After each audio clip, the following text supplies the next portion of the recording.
it's an education thing, folks. When you get spin-offs, it's usually because the company being spun off, it's in a sector that no one wants. It's toxic waste, and it's seen as like a bit of a handbrake. But it's that toxic business, it's the handbrake that usually does exceptionally well. Oil and gas, and you might have coal, and you might have a number of different energy sources. If one of those has been underperforming for say 10 years, these guys get upset because they're like, oh, I'm not getting the bonuses that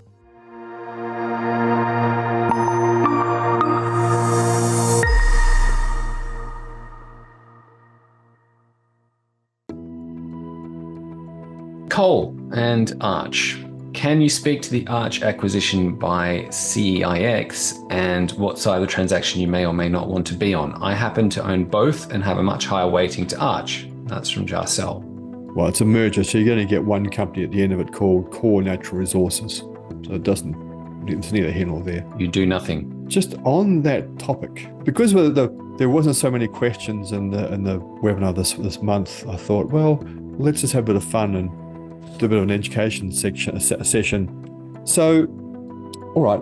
Now, once upon a time, there was a company called Consolidated CNX Resources. CNX Resources they had two businesses, essentially. One was the coal business, and the other was the oil and gas, or more so natural gas business, so more natural gas focused. Now, going back to 2017, 2018, coal was toxic waste. No one wanted to touch it. And CNX spun out the coal resource business. The coal business produced two companies, one called CNX, which maintained the natural gas business. The other one is called Consolidated Energy, CEIX. Now, I've indexed those time series to 100 as of the spin out, and look what's happened as of late. The coal business is, in fact, one stage it had gone up. And this is it's an education thing, folks. When you get spin-offs, it's usually because the company being spun off, it's in a sector that no one wants. It's toxic waste, and it's seen as like a bit of a handbrake. But it's that toxic business, it's the handbrake that usually does exceptionally well 5 or so years after it's spun out. There's another example. This is why studying history is very, very good, because it rhymes and it repeats. So we go back to 2012, and I can remember this. So in fact, it was 2010, 11, the refining businesses were doing very, very badly. No one wanted to hold refiners or want anything to do with refiners. Look at Valero, how that performed relative to, say, Exxon, etc. And so there was a move. Geniuses at these oil and gas companies decided, well, let's unbundle our refining business because that's just toxic. No one makes any money out of refiners. And so ConocoPhillips, they unbundled their refining operation. It became Phillips 66. Marathon Oil, that unbundled its business, its refining business into MPC. That's all history now. But here's Conoco. So this is what happened to the refining business and the upstream oil and gas business of Conoco since in the 5 years or so after the unbundling. You can see there, one was up 227% because, remember, this is indexed to 100, and the other one's up 20-odd%. That's so Conoco.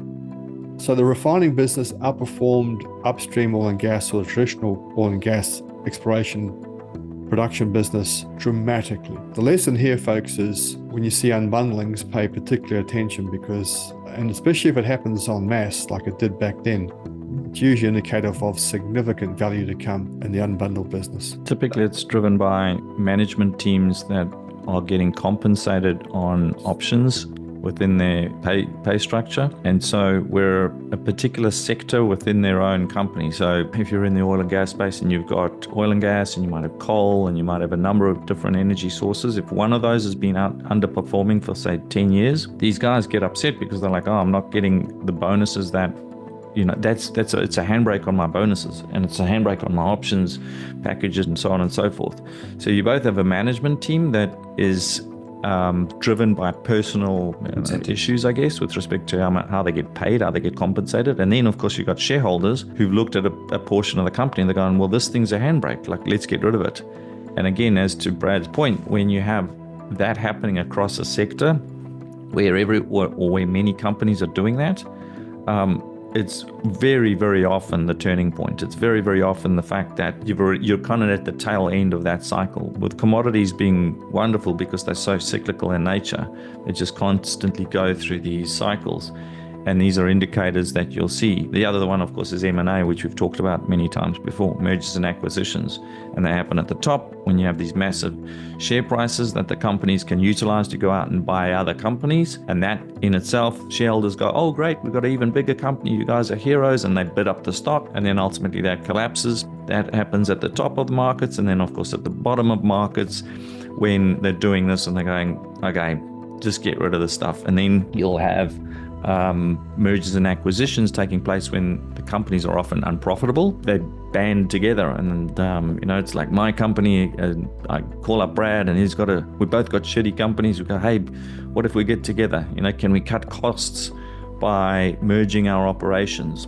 And we agree, okay, let's join forces so that we can actually survive. It's a survival tactic, and then you get those M&A at the bottom. So it's another one of these fantastic indicators that mergers often happen, Chris, at the bottom. Buyouts when one company buys out another tends to happen at the top, towards the top. You just have these elevated share prices, and you're a management team, and you've got a stock that's worth way more than it should be, and you go, shit, what do we do with this? Like the market's nuts. What do we do with it?